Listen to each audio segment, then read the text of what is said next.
All right, sounds great.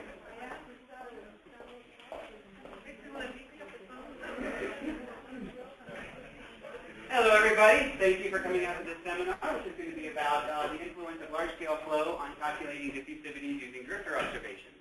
First, I'm going to give you a little review of what that means, and then I'm going to get into the meat of the subject and show you how the mean flow can influence this. This is the subject of a paper that's currently in press in the Journal of Physical Oceanography. So, I was encouraging when the right arrow doesn't do anything. Let me try clicking here first, and then see if that does it. Yeah, great. So dispersion is the spreading of particles due to eddy motion. You can release a batch of particles, for example, and see how they spread out over time. The center of mass of the cluster tends to move with the large-scale mean flow. And then all those eddying motions kind of disperse the cloud. And that's really what I'm interested in characterizing with the drifter observations. For this particular study, it's a completely different kind of study where you're trying to map out the large-scale flow. And of course, that's of interest too, but it's not of interest in seeing how quickly a cloud of particles were spread. You can characterize or quantify the dispersion as those are all the little x primes moving out from the center of mass as an ensemble average of x prime squared as a function of time. And that's called the dispersion. According to Taylor's theorem in 1921, you can write the dispersion as this expression here, where URMF is the root mean square velocity of the eddies, so this kind of turbulent fluctuations in the field. And this piece of U is the autocorrelation function of the eddy fluctuations, which tells you how, as you go across through time, the velocities become decorrelated with themselves. So it characterizes the eddy flow. Just repeating that equation again here, but replacing instead of CD going to infinity with real data, we always have to cut that off at some point. So it's easy, you end up with an approximation of that. And if you could integrate this from 0 to infinity, you would get the characteristic time scale of the turbulent flow. And because the Lagrangian observation doing this has a subset L, that's the Lagrangian integral time scale, which is a single kind of quantitative number telling you how quickly the flow becomes decorrelated with itself effectively. You can also derive a length scale then from the RMS speed and the time scale. And this Lagrangian length scale, especially in very strongly turbulent fields, tends to be much smaller than the corresponding Eulerian length scale. And if you think about that, that makes perfect sense. The drifters are whipping very rapidly around eddies, and so you can end up with a time scale and length scale which can be shorter than the characteristic Eulerian scale. Taylor's theorem, again, is for how the dispersion grows in time. And this is applicable for any stationary homogeneous flow. As you move into flows that are not stationary and inhomogeneous, it becomes somewhat of an approximation. And where it holds valid is something that's still kind of hotly debated in a number of papers. But there are some very clear limits that you can find for this. If you go to very small times much smaller than that characteristic integral time scale, the velocity is correlated to itself as 1 because you've got a 0 lag, and you quickly end up with this approximation, which is ballistic growth. So the dispersion initially will grow as t squared. If you go way out past where the velocities are no longer correlated with themselves, and it becomes a random walk, so times much larger than the integral time scale, you end up with this constant times time. So dispersion grows linearly. That's characteristic of a random walk. And effectively, that assumes, of course, that the TL converges, that integral. By analogy with molecular diffusion, you can write this rate of change of x time squared, the dispersion, as an effective diffusivity, an eddy diffusivity, which you can put in your equations, kappa del squared u, kappa del squared s, whatever, to characterize what those eddy scale motions are doing if you're not resolving them in, say, a coarse numerical model. So this is how you can calculate eddy diffusivities from drifter observations. You look for this growth, and remember I told you in the long time limit, this is proportional to time, so this becomes a constant. The derivative with respect to time of something growing linearly is a constant. So out way past the integral time scale, it should flatten out if you're plotting this as a function of time, and that gives you that long-term limit, or the effective diffusivity of the turbulent field.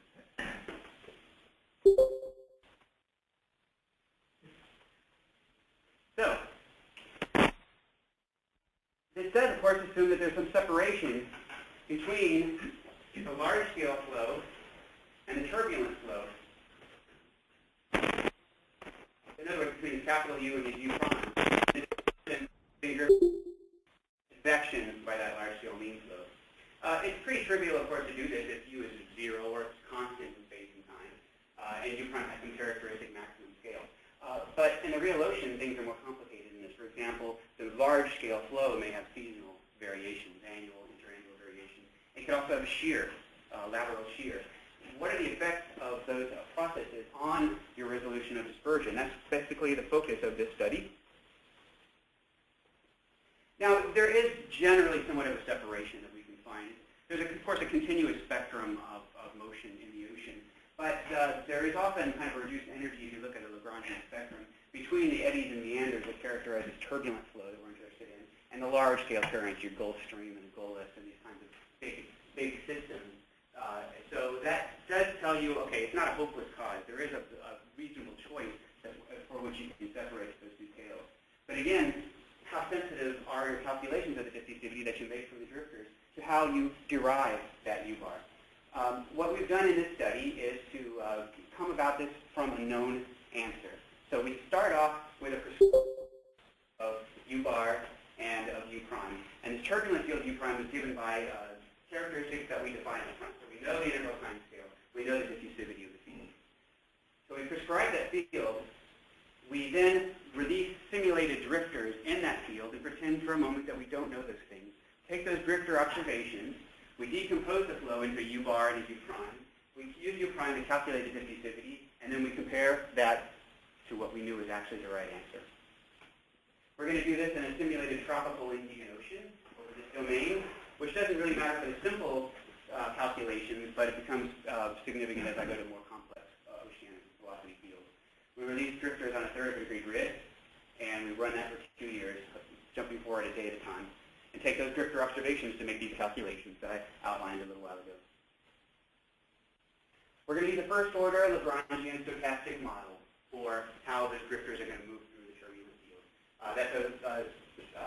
That's the simplest model that has a non-zero integral time scale. So in other words, if you release a batch of particles, a zeroth order would have them just immediately random walk. There's no integral time scale over which the turbulent field remains correlated with itself. This first order scheme doesn't do that. Every time you step forward, here's that dx, the kind of step forward. It's going to be U bar plus U prime, where U prime is given by the value of the step before plus a delta U, which here's that correlation term, U prime over the time scale, times your time step, plus a random walk part, which is proportional to the square root of the and this is just a random walk, a random increment drawn from a Gaussian distribution. So you basically step that forward in time, and your particles will stay correlated over an integral time scale, which you have specified, and past that point they become decorrelated. Eventually, many time scales later, is a random walk process set by this diffusivity. So you know all of this up front. This is what the drifters are going to do. But we can play around with this U bar. We can go about calculating U bar through various methodologies that are kind of in the published literature, and then see what the results are when we calculate diffusivity. So there's a number of different ways of calculating U bar from drifter data, which are kind of common. The simplest, which is in many, many references, is just simple bin averaging, where you're going to have a bunch of boxes. You're going to average all the drifter observations in each box, and that's your U bar. And then whatever variations from that any individual drifter has will be U prime. You can do more complicated things. For example, instead of doing a bin average for all your observations, if you're worried about seasonal fluctuations, you might want to have winter and summer bins, where for the summer bins, you're going to ignore all the drifter observations in winter, and vice versa. You're throwing a lot of data when you do that. It gets even worse if you run into, like, say, seasons, spring, summer, fall, winter. Now each one has roughly a quarter of the observations. In drifter observations, you never have enough. Even worse if you want to do monthly bins, only the January observations. You pretty quickly get to the point where you're having to get really large bins to get kind of a resolution of the mean field. And that exacerbates the shear problem that I'm going to refer to in a little while. The final methodology I'm going to talk about here is the Gauss-Markov decomposition, where within the bins you simultaneously resolve both temporal variations of seasonal cycle and spatial variations. Something we didn't test here is an alternate to the seasonal bin averaging, where you would do, say, spline fitting within your bins, and that is good for resolving spatial structures. But if you don't have built something in for the temporal variations, they all come and bite you, as I'll show a little bit later. So this is the Gauss-Markov decomposition technique that I developed in 2003, and then in my 2013 paper with Greg Johnson, we expanded that to include spatial and temporal variations, is something that effectively, simultaneously does all of these things within the bin with a single, basically, fitting of the observations. And I've given a seminar before about the details of that, but Lumpkin and Johnson 2013 goes into that in detail if anyone wants to read about that. Our first test is a very simple flow field with a constant U bar. This is sort of a, if you can't get this right, forget about it. So we release the drifters. They're just going to move along with a steady velocity, and they're going to disperse according to our turbulent field. We know exactly what the right answer is. This is the covariance function of the U prime, and it is the diffusivity as a function of time. So you can see the analytic function is this black curve here for Txx, and then here's Txy, which is 0. They're not correlated with each other. They're independently chosen for the x prime and the y prime fluctuations.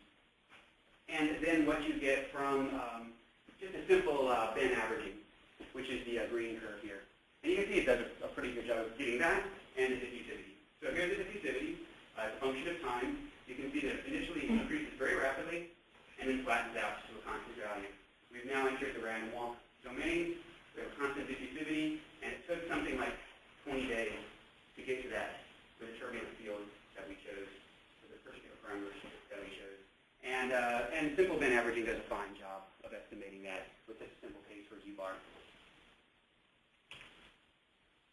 Now we're going to add an oscillating component. Start off with a component of 45 days period, a very rapid kind of fluctuation back and forth, added to that mean flow, and we get a time series of velocity of U-bar, which looks like this. When you do your simple bin average, or you do a seasonal average, which is again not going to resolve this kind of fluctuation, what you end up seeing in your autocorrelation function are these oscillations about the true value. And similarly, the diffusivity, the true value does this. Your calculations, your estimates are going to do this. Now, if you're looking carefully at the data, you can see it's fluctuating about this mean value, and you can determine that from this curve. The danger comes in where people are going to calculate this diffusivity from an integral time scale, and they're going to pick some constant value to integrate that to. That's a very common choice in the literature. You'll see this a lot. We integrated the autocorrelation function to 20 days and used that for the integral time scale and that for the diffusivity. Well, 20 days might be here or it might be here. So you're introducing some error. And it's basically, it could be to either side when you, of the true value when you have a fluctuating field like this. A little more realistic case now. We're going to take that mean value and superimposed on that, we're going to have a semiannual and an annual component, uniform throughout the entire domain, but it's going to fluctuate like this in time, just steadily repeating again and again and again. And we're going to use, first of all, simple bin averaging, red, a 2-season bin average, blue, 4-season bin average in green, and the Gauss-Markov with no spatial terms in it because there's no shear, and with the orange dashed. So what you can see is, let me just go straight to the diffusivity. Here's the true value in black. Here's the bend average, which massively overestimates through day 60, day 120. It's not until out to day 180 where it finally kind of approaches the true value again. And I think you'd be very hard-pressed in the literature to find anybody who's ever done this, integrating it out to 180 days, because 180 days later, the drifters moved over a huge distance generally, and you're generally wanting to map diffusivity at finer scales than that. So if you were having a situation like this, using simple bend averaging, you are almost certainly going to be massively overestimating the diffusivity from the drifter observations, because you've allowed that this long-scale decorrelation of the mean field to contaminate your eddy field that you're using for the diffusivity calculations. If you do a 2-season bend average, again, you don't get that semi-annual part, which is significant, as you can see in that time series, and so you don't do much better, actually, in blue. Once you go to the 4-season average, spring, summer, fall, winter, that's sufficient enough to break this into reasonably temporally homogeneous pieces, and you go to this green curve. Okay, it's still overestimated, but not nearly as badly as a 2-season or just a simple bend average. And it pretty quickly compared to this, asymptotes to close to the right values. The Gauss-Markov method is in orange, and it's effectively almost right on top of the true value. So it is successfully being able to resolve these, because I'm fitting with this methodology, a semiannual and an annual harmonic, among other components, when I do the fit. And so it's getting this quite explicitly and quite well with a very dense data set of observations that we have. One advantage that the gas Markov has over this four-season binning that I've already alluded to is that this four-season binning is using a fourth as much data. The gas Markov method does it from all of the observations within each bin and does that fit. And so it's taking advantage of the information in all the observations and not just the spring observations for that part, then the summer, then the fall, then the winter. And there are places in the ocean where one season has been sampled quite poorly due to chance. And so the gas Markov method in such a situation where the drifters would be very inhomogeneous as opposed to the homogeneous release that we've done would be doing much better job than the four-season averaging for those particular cases. Okay, now, test 4. We're going to take the same test 3, so we have the annual and the semi-annual fluctuations, but now we're going to add this mean shear on top of that. The shear which goes from 40 centimeters per second westward to 50 centimeters per second eastward, so it's a pretty strong shear over the domain. Here's the result, the diffusivity. Here's the true value in black. Here is our simple bend average. And here is, again, the two-season average.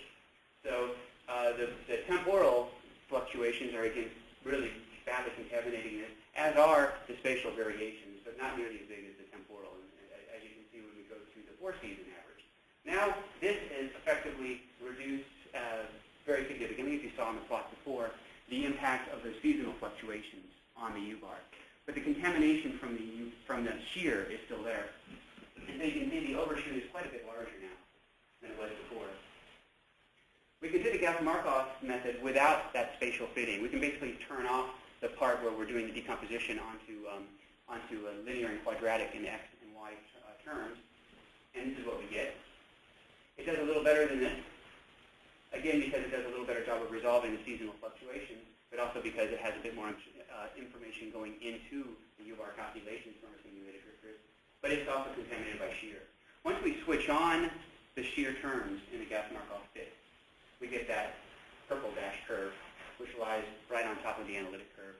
So it's the only methodology of the ones we're examining here which is successfully reproducing the diffusivity that we've imposed in the simulation. Out to even 180 days, you can see the other methods are failing. They're still quite a bit larger. So let's look at the Lagrangian spectra of U prime and get some information about that. The spectrum is running from high period out to the very long periods here. This is in a log-log sense.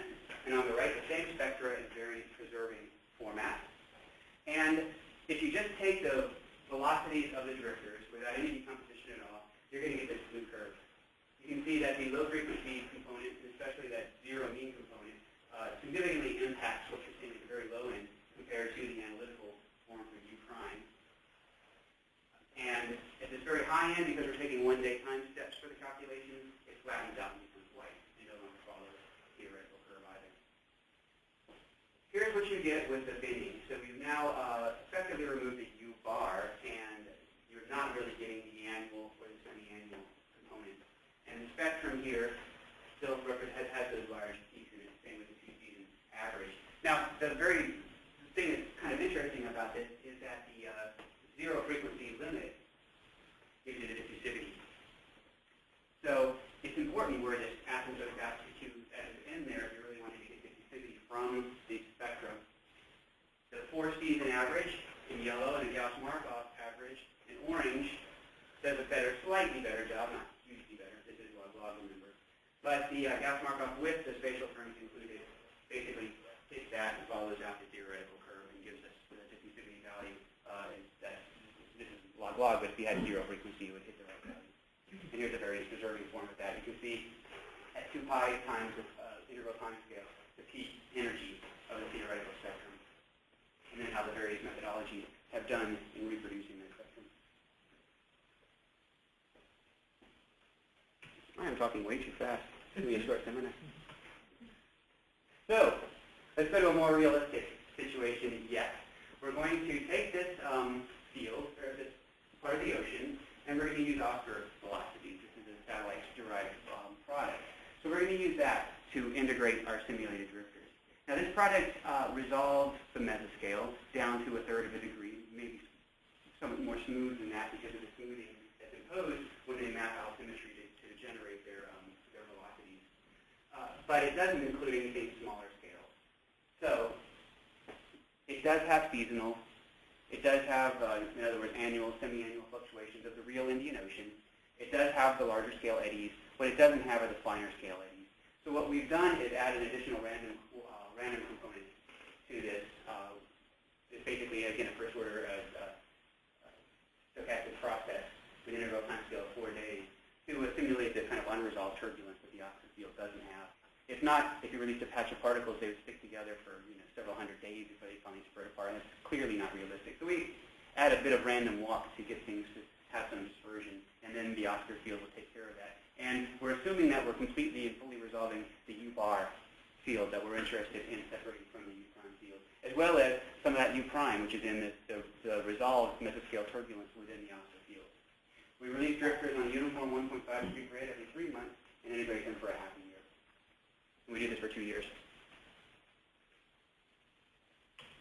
Not for 2 years, sorry, for the entire record of Oscar as of when we wrote this product. So we're going to be releasing a lot of drifters throughout the entire period of time, and then use those observations to calculate the field. Of course, the nice thing is we do know the actual U-bar from Oscar. You can just do an Eulerian average. Just average it, in space, and you get the zonal and meridional mean velocities. Using 2-degree boxes for the mapping and using the Gauss-Markov method, you can see we do a reasonable job of estimating those values from the simulated Lagrangian observations. Rick, yeah. The Oscar meridional mean wouldn't be, what mean fields are they using here? Because it would be the mean that they are adding to altimetry. That's correct. Yeah, it's using the, I believe it's the Rio and Hernandez mean dynamic photography. I think it's the updated version of that, not the original, their original MDT. But it's kind of the standard one that Aviso releases along with the Aviso CSI anomaly. So it's sort of their preferred version. So that's the version that we're using here.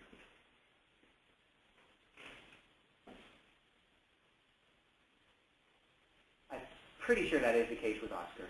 That it's Rio and Hernandez and not the Maximento MDT. Here is the amplitude of the annual cycle for zonal speed, and what we get from the Lagrangian observations, which is coarser and smoother looking, of course, because of our 2-degree bends. But at least it is resolving the general shapes, and meridional fluctuations. You see the very intense fluctuations right along the Somali current. With more drifter observations, you could always make your bends smaller. Our 2-degree boxes do suffer from some resolution in that particular case. Here's the semi-annual fluctuations. As opposed to the annual, you can see the semi-annual is pretty well contained to the western side of the equatorial basin, at least a significantly non-zero semi-annual fluctuation. And we're able to resolve those again, at least crudely, with the Gauss-Markov methodology. Okay, so here are the different values we get. Now in this case, how we get true is a little trickier because we don't have a prescribed U-prime field clearly separated from U-bar in Oscar. It's all kind of blended together, right? There's the U-prime mesoscale fluctuations in Oscar as well as the U-bar. So what we've done for the true value is at every single grid point of the Oscar products, we can calculate the overall time mean, and we can fit an annual and semi-annual component to each one of those 1/3 of a degree values. We can interpolate that onto our simulated drifter observations, and then we know we're resolving or we're separating the true U-bar and U-seasonal from the total U that the drifters are observing. Remove that, define it as U-prime, and do your calculations. So it's effectively saying as if you had an infinite number of drifters, you fully and completely resolved the Oscar velocity. That's what we're showing as the true values here. So for example, you're seeing let me step back a second and tell you where these regions are. Oops. I'm going to show you results in 3 regions. Equatorial region here, Somali current region or western boundary current region here, and the southern Indian Ocean region here.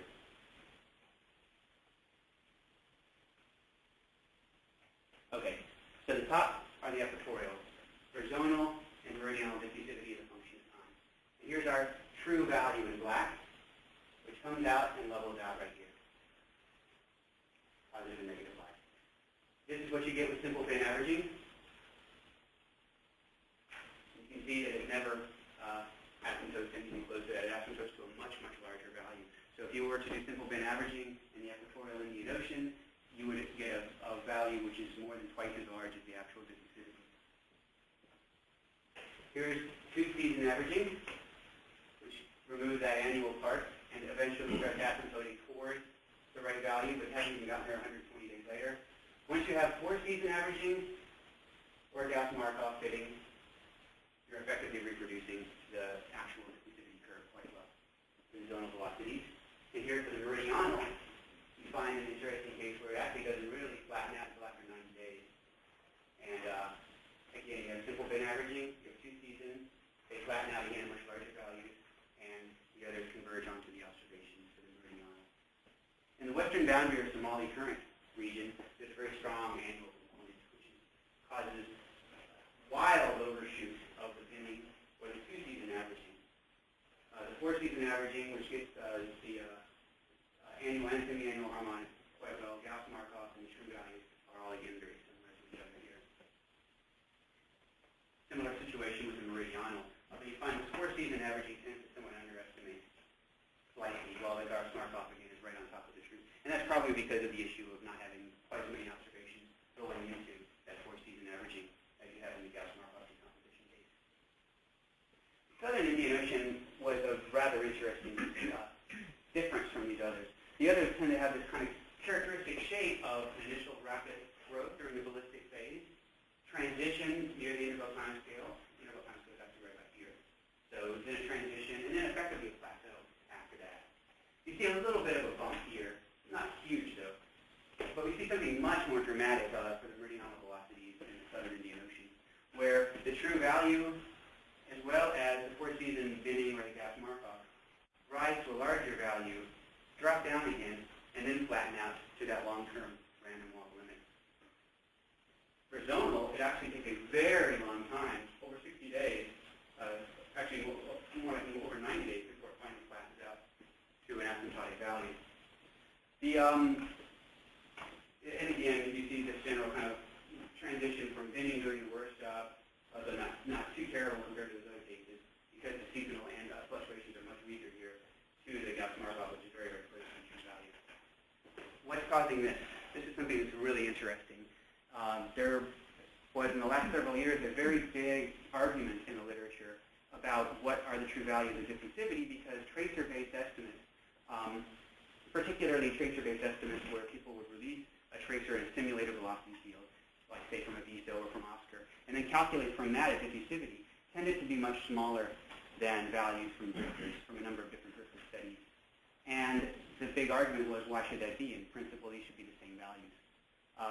As it turns out, a number of the studies that were getting very large values, like there was a paper that looked at these values in the Southern Ocean that I was a co-author on it, and we ended up deriving rather large values because it ended up being proportional to the eddy kinetic energy, rather large values along the Antarctic circumpolar current. We were integrating out to about here. Well, that's going to give you a value that's too large. Quite simply, you need to go longer in time before you find where it flattens out. And why is that? 2 years ago, Claude et al. Showed why that is. It's because in addition to the random low fluctuations you have, there's just a non-stationarity that we're not resolving the way we're defining this here. And that is meanders, which are over this kind of time scale of the mean flow. And those meanders introduce this component, which introduces a negative lobe into the autocorrelation function. And once you go integrate through that negative lobe to get the diffusivity, you end up finally getting out to the true asymptotic value, which tends to match up with what you get from this tracer-based estimates. The tracer-based estimates are great for a field that you already have, a VSO-derived field. They're great if you can have the kind of money to go out and release a tracer in the real ocean and then sample it over time as it evolves, which involves typically dozens and dozens, probably hundreds actually, if you're going to do this over a long amount of time, hundreds of ship days. But generally, you don't have access to that, whereas drifters are very cheap and you have those. So this is good news. It does tell us, as Clocker also showed with the simulated velocities from LISO and simulated drifters in that field, that you can get these values with drifters. You don't need to have expensive tracer release experiments to get these diffusivity values, but you can't cut it too short. You can't cut your calculations off over a very short amount of time. And the temptation to do that is huge because over a long time the drifters cover a lot of distance, and you generally want to have fairly fine maps of diffusivity. So that's the real trade-off with the drifter observation. When you have places where there can be significant meanders of the velocity, you simply have to account for those in your definition of U-bar, or they're going to contaminate your U-prime, and they're going to affect the value of diffusivity you get. And in the end, you'll overestimate diffusivity. And in fact, what you tend to find in these kind of situations is the potential vorticity barrier associated with strong currents like the ACC or the Gulf Stream acts as a barrier to mixing. The diffusivity values actually drop as you look from the south of the Gulf Stream into the core of the Gulf Stream to the north. But if you cut this calculation off here from the drifters and you map out a drifter-derived map of diffusivity, it'll peak in the Gulf Stream. That's what the map of diffusivity that I generated in 2005 from the Kleinwood drifters looked like, because I didn't integrate over a long enough time for those particular drifters. I got a time scale. We used the eddy kinetic energy times that time scale to get a diffusivity, but it was subject to this bias, effectively. And so it had a maximum where the actual field has a sharp drop because of that meandering effect. Live and learn. So, in conclusion, and more than a half an hour anyway, so that's not too bad, right? To quantify the dispersion driven by ocean turbulence, you have to separate successfully the turbulent part of the flow from the large-scale mean flow, if they are separable. And it can be tricky, especially when you have situations like a meandering mean flow over long time scales. An inhomogeneous time-varying large-scale view can significantly contaminate your calculations if you're not careful about it, about that separation. Simple bin averaging is particularly prone to contamination from either shear or from low-frequency variations, particularly the seasonal fluctuations of the Indian Ocean, where, of course, it's quite large, and that's why we chose that area for the study. More complex schemes can address this. If you do seasonal or monthly bin averaging, for example, you can reduce or eliminate completely the effect of the seasonal fluctuations. But you do that at the expense of data density. And with real drifters, or subsurface flows, if you're doing a study, it's even worse because your observation density is very poor. And you're sacrificing that when you're only looking at averages over a season or worse over a month. And that, in turn, adds a lot of noise to your calculation. So that may not be the best approach either. In fact, I would argue that you shouldn't go that route. The alternate way, which we didn't look at closely here, but there have been studies such as Bauer et al. In the Pacific, ignore seasonal fluctuations and focus on spatial variations, with kind of the emphasis on the shear could really mess up our calculations. This is generally a form of spline fitting within your bin. Well, that's great because you don't have to toss out any of your data when you do that.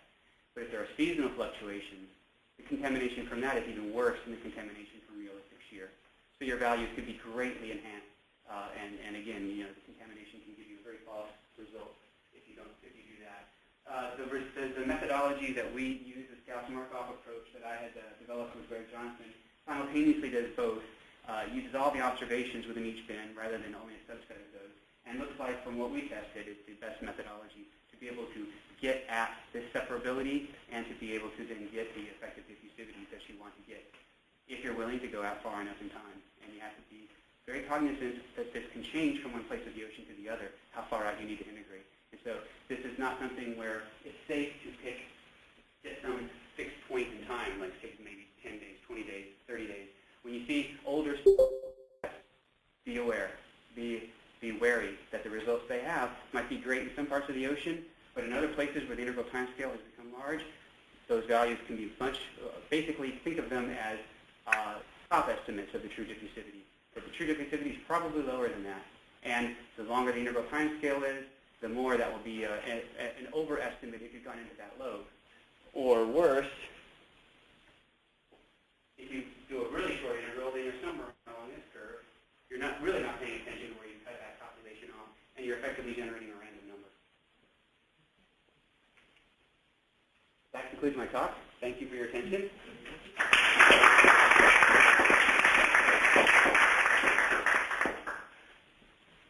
Any questions?